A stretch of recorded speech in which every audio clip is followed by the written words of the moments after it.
Pasok na yung Barangay Pulangi, pasok sa lugar. Pulangi pa lang to, pasok. So, medyo yung klasa ito hindi na malapad. Tulog ito, palusong, paakyat.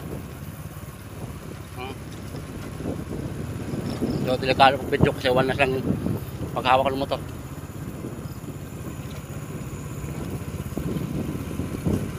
Maya malagdag pa yung cellphone ko, masira pa. So, video. Kasi ako guys ha, video malikot.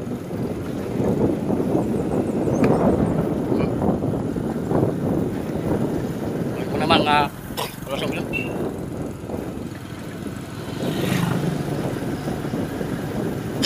Medyo rin malulay rin to sa Barangay Pulangi papasok.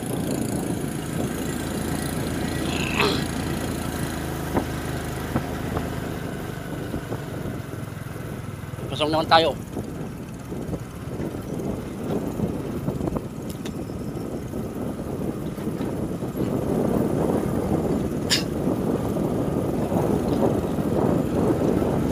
Medyo naiiwan ako, medyo nga ako naiiwan kasi siyempre one hands, nakahawak ako ng cellphone. Medyo ang karga ko medyo mabigat pa, 6 na karton sa likod, kaya yung isa binigay ko na wala tayo nag-road trip ko.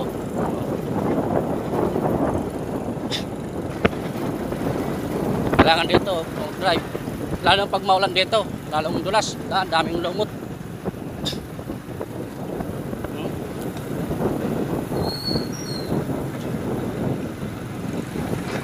Sa mayroon ka ba kasulubong na biglaan. Buti nga bagong kalsada na to, dinagdagan na nila lapad. Medyo malapad na dati, dito malapad.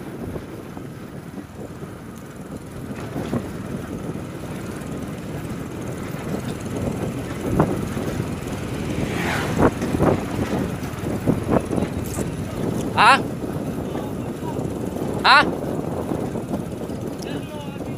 Oo. Kasama namin si Lando. Buti lang sa umihi. Nahabol namin, laki pa naman kargada niya. Ito malapit namin sa Barangay Pulangi.